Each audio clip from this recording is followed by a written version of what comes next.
Hi, everyone, and good evening. I am Steve Woodard, an athlete and a state member of the Athlete Input Council from Agency 606 Silver Lake Special Olympics.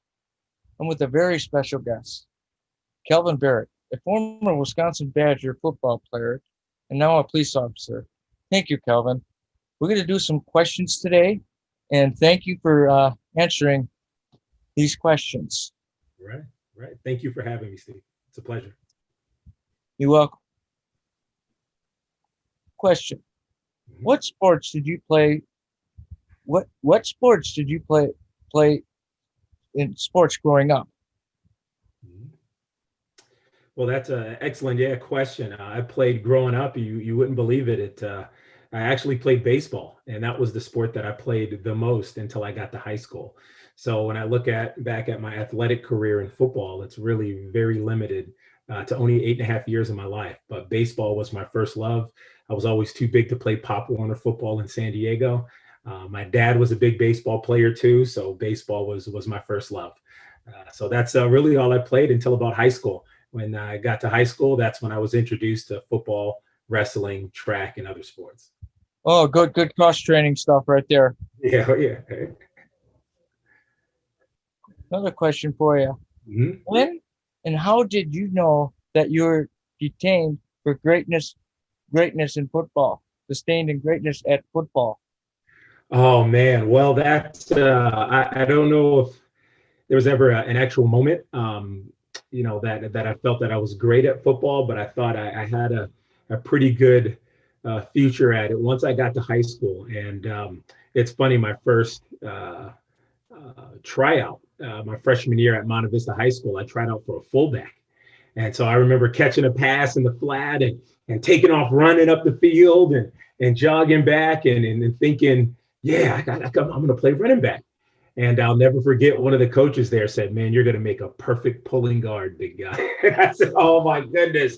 I just gave this great audition, not to be a running back, but to be a pulling guard, which ended up working out the best. But I think when I was able to figure out the game and the game slowed down for me a little bit around my junior year of high school, that's when I realized that I could really use this to take me to the next level. Wow. Yeah, I was a small guy growing up. Football, they would have pummeled me. I didn't get uh, the height and the brawn until I was about 18. Yeah, that's Okay.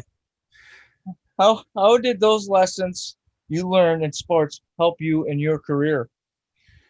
wow. Yeah, that's what I've learned. I would not be here today if it wasn't for the things that I've learned in sports. And it's not necessarily from the successes, but a lot of the failures as well. It was the good times and it was the bad times, the hard times that really shaped the person and the man and the father and the law enforcement officer and educator that I am today. The teamwork, the hard work, the dedication, being prepared all the time, being on time, being early, the seeing the value of hard work and dedication, and really putting something above your own personal goals and your own personal needs, and that's the team. And I see what I use that more now, so more than ever in law enforcement, in that my community comes first. The people that I serve and the people that I work with on a daily basis come before anything else, including my own happiness, including my own comfort, including all the things that are important to me. And I think though that's what really transferred over from athletics to law enforcement, is the ability to put something else greater than you, the greater good, and to sacrifice everything for that greatness and that protection of a community is what I learned the most. I'm going to tell you something. I did the USA Games in 2018. Mm-hmm. I won my very first event. I won a gold medal. Okay, Awesome. that was my that was my greatest memory. Now Mm-hmm. my question to you is, what was your greatest memory as a Badger? Oh man, my greatest memory, I guess, as a Badger playing, my greatest memory, I would have to say, would have been my true freshman year in 2000 when I came to football camp. And here I am, a San Diego boy, grew up in a single parent home, I'm away from home for the first time ever. I'm 18 years old. I'm in Madison, Wisconsin. I'm playing football, more football in the, at summer camp than I've ever played in my entire life. And I was blocking against someone who's the lead strength and conditioning coach right now for the Badgers, and that's Ross Kalaji. And Ross was one of the biggest, meanest, strongest people I've ever seen in my life. And I remember because we had the freshmen, we were there first. And I'm like, okay, I could play against these other 18-year-olds, right? And then the upperclassmen showed up, and it was a completely different speed. It was a completely different thing that I've ever seen before in my life. And I remember getting hit by Ross, my first hit, and he knocked my contacts out, my mouthpiece out, my chin strap broke. And I remember everything spinning. And the first thing I wanted to say was, Mom. And by the time I hit the ground and got back up and realized that I survived this hit, I survived it. And I was like, all right, I'm still here.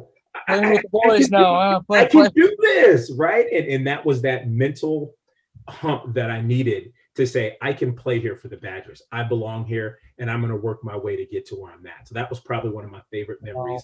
That's not game related. So that's amazing. That's meeting your team and getting hit the first time. Yep, that's you'll remember that the next time. Absolutely. Okay, what do you miss most about your college football days? Oh man, I would have to say I miss the most my teammates and my coaches. I mean, those are the times that the times we shared. If I would have known they would have gone by so fast, I would have held on to those moments and those laughs just a little bit longer. But just hanging out, whether it's before games, after games, halftime chats, workouts, just the time I spent, breaking bread and sharing blood, sweat, and tears with my teammates is something that is a bond that we'll never forget. And we still talk 20 years later. We still hang out. We still go to certain things. We still, I think that is the number one thing that I think I miss the most is just the good times. And it doesn't have to be a game. It doesn't have to be the Ohio State game or Michigan. It could be sitting in the locker room watching the country music channel and laughing, in the locker room with the guys on a Tuesday afternoon. Is just some of the greatest memories that I'll never forget. We hang out. I hang out with my fellow athletes too all the time. Isn't it the best? It's the best. Yep. So. No, with this COVID stuff, people want to try and stay fit, but now with this full off season because you can't compete, what are some tips to stay fit in an off season? Excellent. And that's another great question. And I'm glad I'm able to talk a little bit about that. And I hope everyone that's listening realizes that one of the biggest lessons that I've learned throughout playing athletics is that your mental game, the mental side of the game is the more of the challenge than the physical, right? My muscles, right? They're always going to be big, be a little softer in the midsection, running and agility and stuff, but having the mental strength, the mental toughness to make it through that stuff and push yourself, even when you don't want to do certain things, I think is one of the hardest things. And as long as you keep your mentals, you keep your mind right, and you keep your eye on a prize, that your body will follow where your mind takes it. So it's so important. A lot of times we as athletes focus so much on the physical side of things, and sometimes we neglect the mental toughness that's needed in order to be a high-end athlete. So I would suggest everyone stay strong mentally, keep clarity, find things to do, and to keep yourselves motivated and moving, because your body will go where your mind takes it. Yeah, I agree. Basically, fun and mental fundamentals of an athlete. You follow the fun and do the mental aspect of the fundamentals. Absolutely. Yep. What was the hardest thing about being a Division I athlete? Oh man, the hardest thing. I think the hardest thing of being a Division I athlete was the pressure to perform and expected to be on at all times. I think being a student athlete was very difficult, in that we were exactly what our title was, and that was a student first. and an athlete second. And a lot of time people only see what we see on the football fields on Saturdays, but there was so much more that went into preparing mentally and physically for those 4 hours of game time that we played on Saturdays. And so I think that was probably the hardest part, is balancing your school, balancing your family, balancing eating right, balancing your workouts, balancing practices, balancing the stressors of all of that, right? Because, at 19, 20 years old, the most important things to most of us at that time was our ability to play. And whether you were a starter, whether you're going to play or get the opportunity to go to the NFL and change, the lives of your family members, that's a lot of stress to be on 18, 19, and 20-year-old men. And it was tough.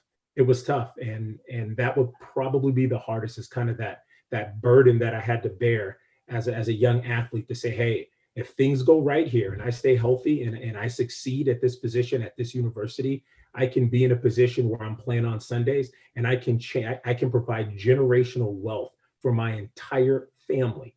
And that's a big burden. That's a big burden, to be on a 22-year-old, young man's shoulders. So that would be probably the hardest things that I had to experience while as a Division I athlete. Who is your sports idol and why? Oh man, my sports idol is my father, Herman Barrett. He passed away when I was young, but in his time with me, the 12 years that he was here with me, he taught me everything that I needed to know about athletics and life, and the mental side of the game and the physical side of the game.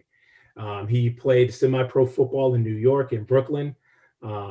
He played baseball. He played track. He was on the track team. He played soccer. He played multiple sports.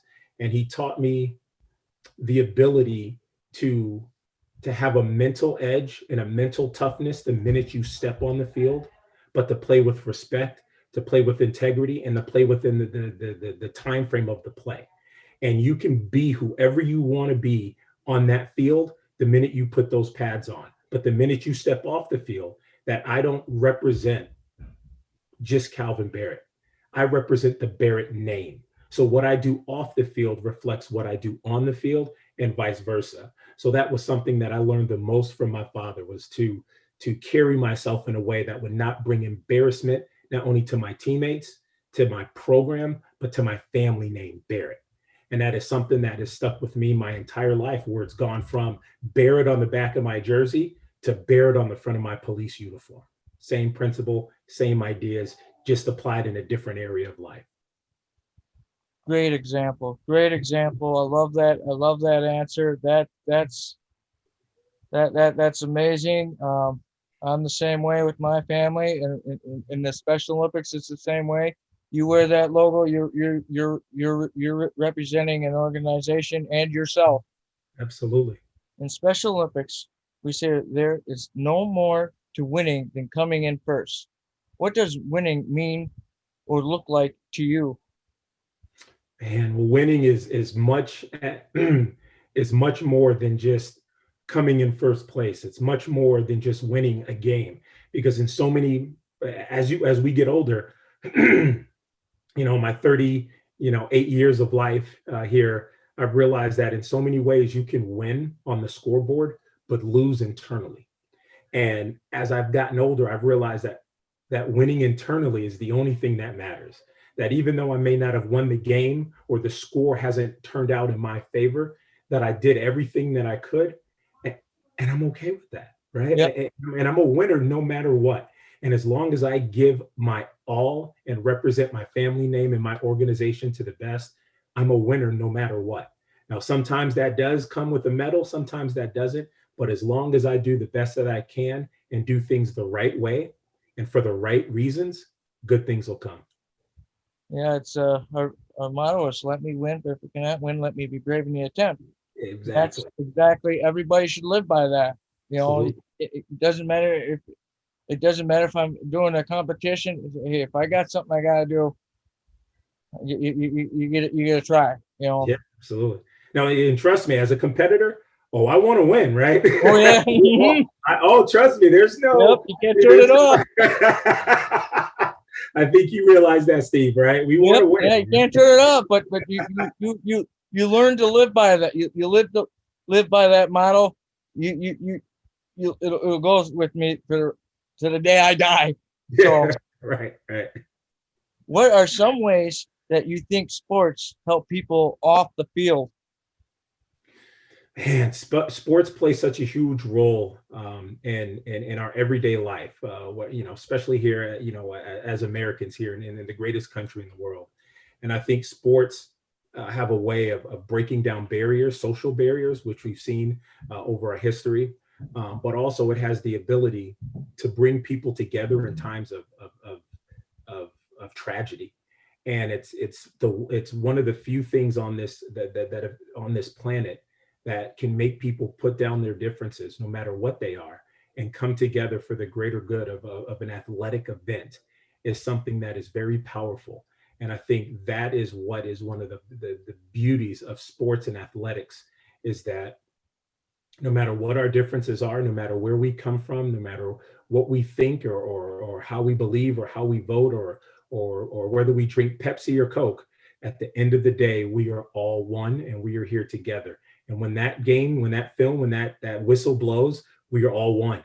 And when we are here for that moment, right, we have one common goal, and that's to come together and work to be great. So I think that is something that sports does a great job of really helping us here in society, is just being great and coming together and breaking down barriers. What are some reasons you like being part of a team in sports? Man, that's another great question too. I enjoy being a part of a team, especially for sports, for the person next to me. I I I am a very selfless person. I like doing for other people and working and being a piece of a puzzle of puzzle to greatness. And being part of a team allows me to do that. I love people. I love hanging out. I love laughing. I love looking to my left and right and being part of something, right? To be for someone to depend on me. And that's why I love being a father, right? My two little daughters, Charlotte and Colette, are 9 and 13, and they look to me to be dad and to be strong at all times. And I love that. I love that burden. I accept that challenge. And I think being a part of a team is just one of the ultimate things. And it's interesting. Here's a fun story. I know a buddy of mine, Brett Lubick, who was one of my best friends growing up at Monte Vista High School, and him and I and Richie Rodriguez, my group, we got into a little bit of trouble in high school, messing around, with somebody's farm animals when we were in between baseball games. And it ended up with an emu, and it was interesting. So we ended up having to do barn work to make up for us letting this emu out, which it took them days to get back. And I didn't realize emus was as prized as they are in Southern California as they are. So now there's females doing commercials. Yeah, right. Limu emu, right? Absolutely. So we ended up doing like barn chores the entire day. And I never forget walking out of there and realizing that I've never had so much fun doing barn chores in my life, because I was a part of a team and I was with a group of guys, and we had so much fun shoveling poo and taking care of the animals and handing out hay. And it just goes to show that if you're part of a team, it doesn't matter what you're doing. If you're part of a good team, it's going to be a good time. Well, that pretty much summed up the next question. How did your teammates kind of like make practice fun? It wasn't on practice. Yeah. Oh man, it was never. If a quote I live by is, it's never considered work unless there's someplace else you'd rather be. And there's no place else. I mean, the times we had, the fun, the laughing, the jokes, and this was before Instagram and this was before cell phones. All we had was each other to crack jokes and to lean on each other, and to protect each other and just have a good time. Whether it was a meeting, laughing behind coach's back, or whether it was just us walking from a meeting to a meeting and just enjoying each other's time and company. What is your favorite sports quote? Oh man, this is a good one. And this one is something that carries a lot farther than a lot of times people think when they hear what is it? You will miss 100% of the shots you don't take. And a lot of times people think that that quote has to do with basketball, but I've taken that and applied it not only to the kids that I've coached in football and wrestling and track, but also with my own daughters. And it's a mindset that whatever opportunities you don't go for, you'll never ever have. Failing is okay, right? And missing shots and not coming in first is okay as long as you give your best shot. And that is just a model that I lived and learned as a reserve at Wisconsin. I started my first few games, and then I ended up losing my starting position to one of my best friends, and I was a reserve. And every year I had to find a way to make myself valuable to the team. And I was a valuable reserve guard. And then I became a valuable role player on the defensive side of the game, of the ball, where I was constantly trying to improve myself and make myself valuable to the organization. And I remember there were times that I look back now where I didn't take that shot. Why? Because I was just a reserve.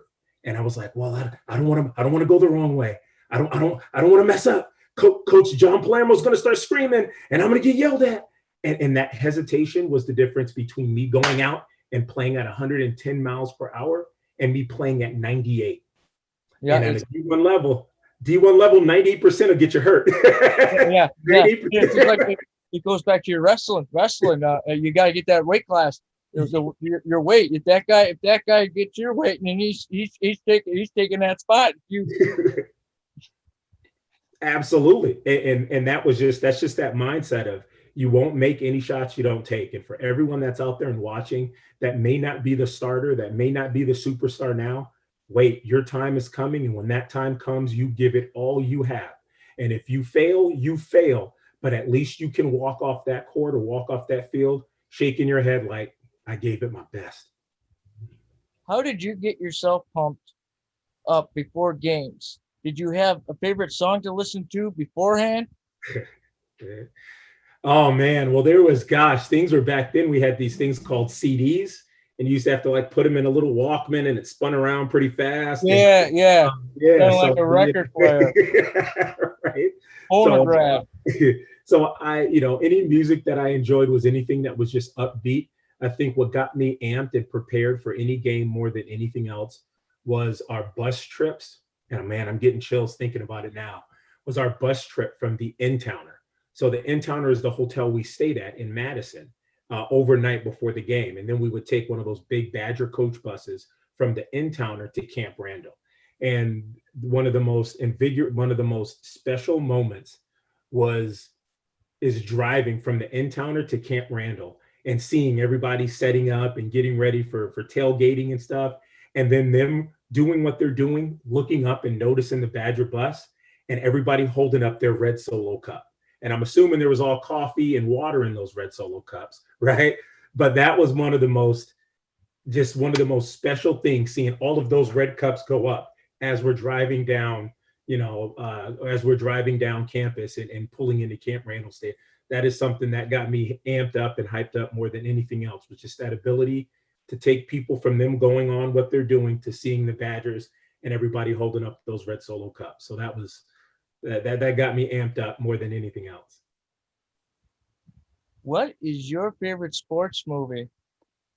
Oh, great, man. This is a classic. One of my favorite, I'm going to go into my wrestling days here. And one of my favorite sports wrestling movies is going to be Vision Quest. And yes. Yeah. It's with Matthew Modine. Matthew Modine. Yep. Yes. Oh, I was just gonna say that was. Do you by a chance familiar with Sun Prairie Wrestling coaches and staff, right? Coach Nelson, absolutely. I used to be a coach. Coach Nelson, you know Gordy Blackburn? I do know Gordy, absolutely. Yes. Yeah, he's actually my coach. Is he? Wow. He's actually one of my coaches for swimming. Yes. Awesome. Will you tell Gordy? him? Yeah, he's a great guy. He's a great guy. He is. We spent a lot of time in there. Yep. Okay. What do you know about Special Olympics? Have you ever volunteered at a competition or have been involved? Yes, I have spent some time. I have a good friend. I hope he's listening, and I can't wait. I'm so excited for the ability, just the opportunity to mention his name. Jacob Casper is a good friend of mine. Yep. We're Facebook friends. I worked with his mom, and I had the blessed opportunity in between the Green Bay Packer versus the Dane County Deputies basketball games. I was an honorary referee for the basketball games. And so that was one of my favorite moments, because Jacob kind of picked me out and asked if I could help. And it's something that I just enjoy doing every year, and just being around and helping out. More recently, anytime that there's an event that's going on and I can go reach out and support, the Special Olympics of Oregon, and hand out high fives or fist bumps or elbow bumps, I take every opportunity to do that. So that's just one of my favorite things to do. And I bring my daughters to do it too. So if you've seen me, volunteering, you've definitely seen both of my curly haired daughters out there helping out. Oh, that's so cute. What do you know about the law enforcement torch run and the relationship to Special Olympics? I know that it started, by a police chief around 1981, as a way to help build relationships between the community and law enforcement. And as you guys mentioned on your website, it started out as this small little flame, and now it's this beautiful, strong, powerful burning torch that really is a symbol of hope, and it's a symbol of togetherness, that is really and also a symbol of a bond between the community and law enforcement. And it is something that is that you can't find anyplace else, because it's all done with love and it's done with passion. And it's just a great opportunity for two groups to come together and just share the ability to do great things in our community. And so it is just something that represents hope. It represents honor. It represents integrity, and it represents love. And I think that's one of the most important things. So. What drew you to law enforcement? Oh man, wow, law enforcement. Well, my father was in law enforcement. He was a San Diego County Marshal, which is now known as the San Diego County Sheriff's Department. And so that was my first taste of understanding law enforcement. But I really got into law enforcement when we moved back here from Texas, because I wanted to be in a position to help and represent my profession. I thought law enforcement was a great opportunity for me to get out in my community, to learn about my community, but to be that protector and to be that voice and that mentor for everyone that's out there, every child that grew up in my similar situation, or kids that don't have the best situations, home lives, or looking for some sort of motivation or inspiration. And I thought me riding around in my patrol squad with my uniform on, waving, handing out high fives, fixing basketballs, playing hoops with the kids, grilling burgers, was just a great opportunity for me to connect and be part of the community. Being a law enforcement officer is way more than being a law enforcement, right? And I think I would love to change that mindset and that title to more of a community service officer, because that was the best part about what I do, is just serving my community on a day-to-day basis and saying hi and handing out bottles of water on hot days, or doing things being out and about and hearing kids say, "Hey, Officer Barrett." That's nothing better than hearing that little voice. "Hey, that's Officer Barrett there." That is why I got into it. And coming out of college, I really had a come to Jesus moment where I felt that I didn't, since I didn't make it to the NFL, I almost felt like I was a failure, that I wasn't going to be able to have this profound impact on people and community and those that are in need, because I wasn't a millionaire, right? In order to do big, you got to be Michael Jordan. You got to be these big names. And I remember sitting in the sauna, after not getting drafted, thinking, my dream, like, what do I do now? But it's funny how we are here, like 15 years later, and I'm able to have the same impact without the millions of dollars, right? And I'm doing everything that I wanted to do. And it's weird how there's a path for all of us. And sometimes that path isn't clear, but there's a path. And I'm doing exactly what I wanted to do, just in a different way, without the millions of dollars of being an NFL. You're serving millions of people. Exactly. That's what it's about. So. Yep.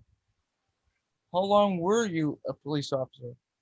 Well, I started, I was a police officer and became a police officer in 2009. I was with the Dane County Sheriff's Department. Then I was the first African-American police officer ever hired by the Sun Prairie Police Department in 2011. I was there for 5 years. And then in 2016 or 17, I became a full-time instructor at Madison College, where I teach in our criminal justice studies program, and I train law enforcement officers in our law enforcement academy. I am still a part-time law enforcement officer with the Wisconsin State Fair Park Police. So I still carry a badge. I still am able to serve my community and do great things just on a part-time level. So Thank it's you. been a great 11 years. Thank you for your service. Thank you. Thank you. What do you like about working in law enforcement? Man, I like being a role model. I like being the person that people can look up to. We all come from different walks of life, and we may not always have a role model or somebody to look up to. And I like to be that hero on a local level, because a lot of times I think our youngsters get so caught up in following and chasing after the LeBron James and the Michael Jordans and these people that they see on TV. But being a local hero, being someone that these kids can actually physically touch and see and draw experiences on a face-to-face level, I think is one of the greatest accomplishments that anyone could ever have. And being a police officer is tough. There's tough days. It's really hard. But knowing and keeping in mind everything that I stand for and everything that I hope to accomplish with my time on this earth is what keeps me getting up and going to work every single day. This question, I took a lot of thought to ask this. Okay. Okay. Did you ever have to communicate with a person with disabilities when you're on the job? Did you find that you were well prepared for that? Mm-hmm. Now, I read that question and I thought that was one of the most beautiful written questions that I've ever had in any of my interviews. So thank you so much for that question. And the answer is yes. I've come across numerous individuals that I felt by treating them with respect and treating them as a human got me so far, but I didn't feel that my training was specific to that. And I feel that though me being a great person and a great human being allowed me to be efficient and communicate, but I just wish there would have been more training, especially in the law enforcement academy and especially on a more day-to-day basis, so that I felt more comfortable doing what I did. Now, the more I communicated, the more we worked together, the more we read and understood each other. It was a great opportunity and I became better at it. But I do think from a training side of law enforcement that there's much more we can do to prepare our officers to be able to communicate more effectively with our community members.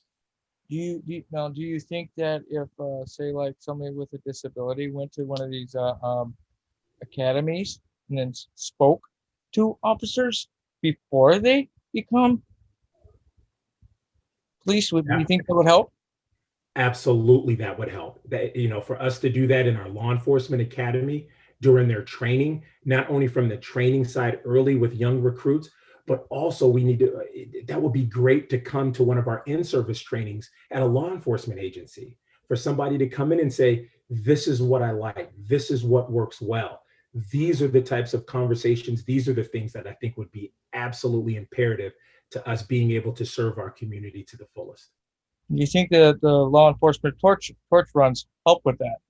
Absolutely, absolutely. What challenges have you had to face in your career?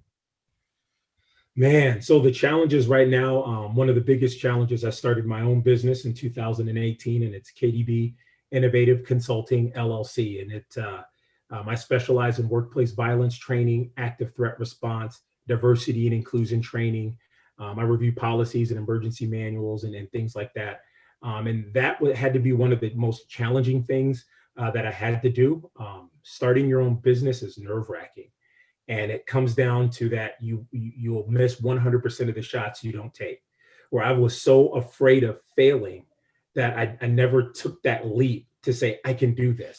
I can learn about taxes. I can learn about, all these different things that I'm terrified about, because I have the product. I understand what I need to bring. I have the experience. I just need the push. And the biggest encouragement came from my wife, Kate, and from my children, for them to go out and say, Calvin and Dad, you can do this. So going out and starting that, and creating my own LLC, and then messing up on the name, and then having to pay all those all those failures and things that you fear. I've gone through it, and here I am 2 years later, and business is absolutely great. I have the opportunity to reach out and to work with people and educate them on diversity and inclusion and privilege and all these things that were really becoming the forefront of conversations in our society right now. So that was probably one of the most challenging things, but there we go, Steve. That was one of the things that I've learned from athletics that I applied to life.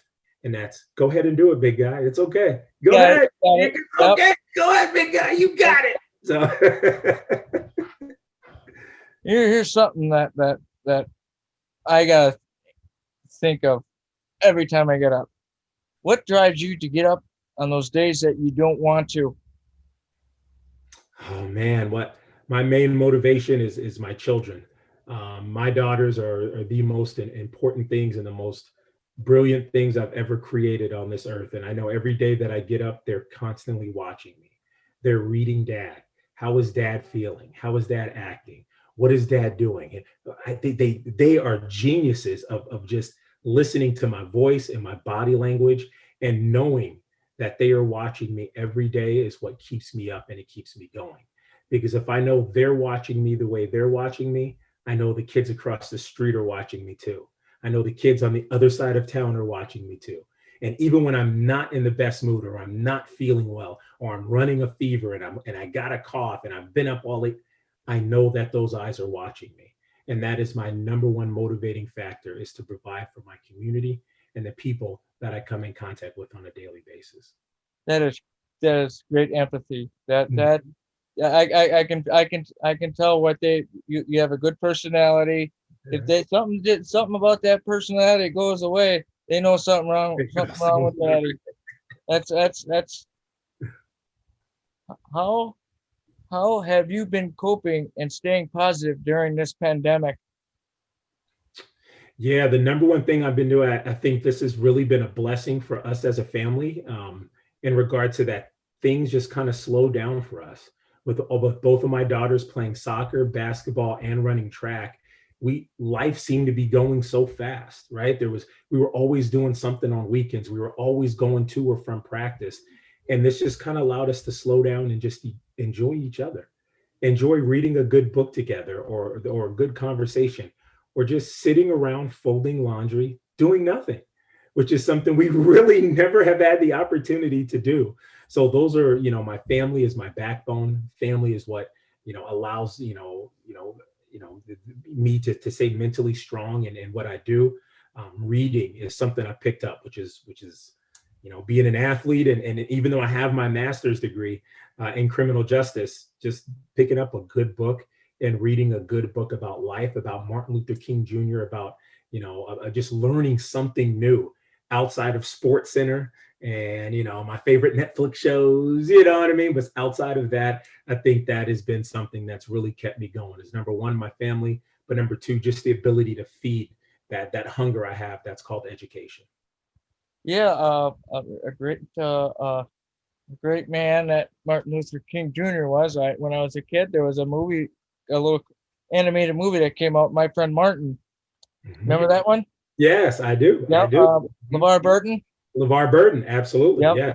Great. He's one of my favorite actors. Yes, it's a classic. It's classic. What is your greatest accomplishment? Oh man, my greatest accomplishment, if you don't hear them arguing and running back and forth in the other room here, my greatest accomplishment are both of my girls. Charlotte and Colette are the greatest things that I could have, ever been a part of making. My wife, obviously is the reason I'm here today, the reason why I'm successful. But those are two of my greatest accomplishments: being a great husband, being a great father. is just icing on is it just allows me to be a better role model and mentor to the communities that I serve. So I think my greatest accomplishments would have to be bringing two lives to this world, and being in charge of their development into great human beings is one of my biggest accomplishments, if not the biggest. With our last question, Mhm. I'll let you,